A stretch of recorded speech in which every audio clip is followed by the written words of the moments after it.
Hello everyone. आज की इस वीडियो में हम लोग बात करेंगे कक्षा 12 हिंदी का जो रस है, जो बहुत ही महत्वपूर्ण टॉपिक होता है, उसके बारे में बात करेंगे। 2 नंबर का आपका बोर्ड एग्जाम में पूछता है रस। उदाहरण के साथ अगर आप उदाहरण के साथ लिख कर आते हैं तो आपको 2 नंबर पूरे मिल जाएंगे। तो इस वीडियो को ध्यान से देखिएगा।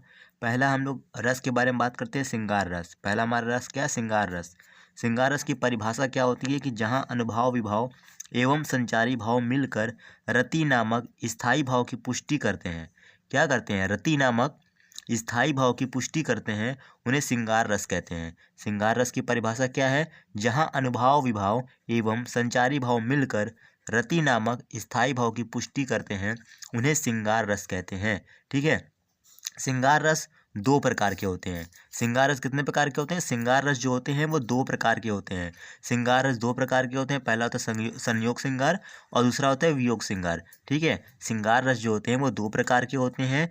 कौन कौन से होते हैं? पहला होता है संयोग श्रृंगार, दूसरा होता है वियोग श्रृंगार। ठीक है। मैंने बताया कि श्रृंगार रस की परिभाषा क्या है, उसके कितने प्रकार है ये बता दिया। और मैं उदाहरण के बारे में बात करते हैं। उदाहरण क्या है कि राम को रूप निहारित जानकी, कंकन के नक्की परी घई, याति सर्वे पत्न टारत नाही। उदाहरण हो गया। आप लोग को 2 अंक किस तरह से मिलेंगे इस बात का ध्यान दीजिएगा। अगर आपसे पूछा 2 रस पूछेगा आपसे, आपको मतलब बोर्ड एग्जाम में, जैसे मान लीजिए पूछ लेगा एक श्रृंगार रस, दूसरा पूछ लेगा हास्य रस, तो बोलेगा श्रृंगार रस और हास्य रस में से किसी एक का आप लोग उदाहरण सहित दीजिए। मतलब उदाहरण भी आपको देना है उसके साथ।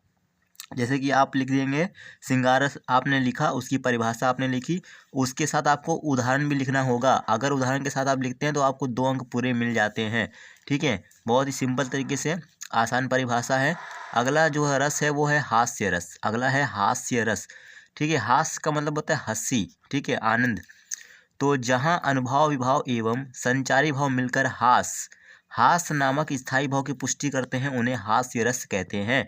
हास्य रस की परिभाषा क्या है कि जहाँ अनुभाव विभाव एवं संचारी भाव मिलकर हास नामक स्थायी भाव की पुष्टि करते हैं, उन्हें हास्य रस कहते हैं।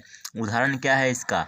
हास्य रस का उदाहरण क्या है? हाथी जैसा देह, गैंडे जैसी खाल, तरबूज जैसी खोपड़ी, खरबूज जैसे गाल। ये हो गया इसका हास्य रस। हास का मतलब क्या होता है? हंसी होता है। ठीक है।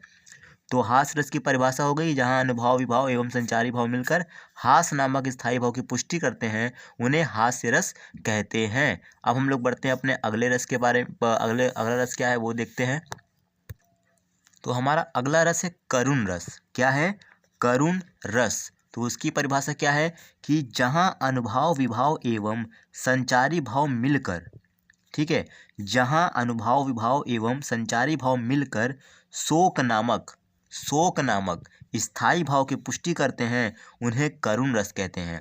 ठीक है। करुण रस की परिभाषा क्या है कि जहाँ अनुभाव विभाव एवं संचारी भाव मिलकर शोक का मतलब होता है दुख, शोक नाम स्थायी भाव की पुष्टि करते हैं, तो उन्हें क्या कहते हैं? उन्हें कहते हैं करुण रस। ये हो गई इसकी परिभाषा। और इसका उदाहरण क्या है? मणि खोए भुजंग सी जननी, मणि खोए भुजंग सी जननी, फंसा पटक रही थी शीस, अंधी आज बनाकर मुझको, किया न्याय तुमने जगदीश। ठीक है। तो ये हो गया करुण रस की परिभाषा।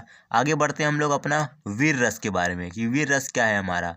तो वीर रस की परिभाषा है कि जहाँ अनुभाव विभाव एवं संचारी भाव मिलकर उत्साह नामक स्थायी भाव की पुष्टि करते हैं, उन्हें वीर रस कहते हैं। वीर रस की परिभाषा है जहाँ अनुभाव विभाव एवं संचारी भाव मिलकर उत्साह नामक स्थायी भाव की पुष्टि करते हैं, उन्हें वीर रस कहते हैं। आप लोग को बस स्थायी भाव याद रखना है।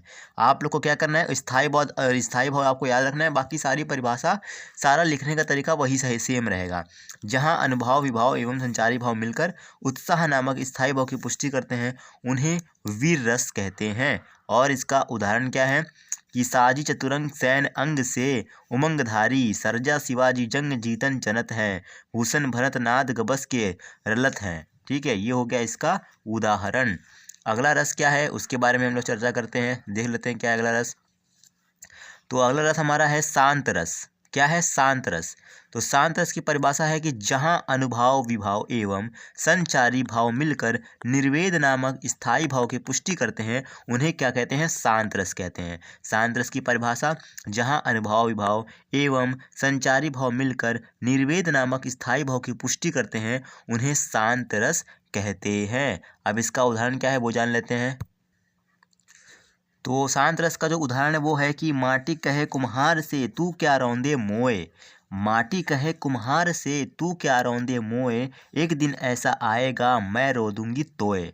ठीक है, तो इस वीडियो में हम लोग ने पढ़ा रस के बारे में। जो कक्षा 12 सामान्य हिंदी वाले जो हैं, जो यूपी बोर्ड में की तैयारी कर रहे हैं, उनके लिए 2 अंक का बहुत ही मोस्ट इम्पोर्टेंट टॉपिक है। इसको आप लोग को अच्छे से तैयार कर लेना है ताकि आपके 2 अंक पूरे आपको मिल जाएं। ठीक है, जितने भी रस जो होते हैं बोर्ड एग्जाम के लिए मोस्ट इम्पोर्टेंट मैंने इस वीडियो में क्लियर किया है। ठीक है, तो ये वीडियो में बस इतना ही। वीडियो अच्छी लगे तो प्लीज़ वीडियो को लाइक करें और चैनल को सब्सक्राइब करें।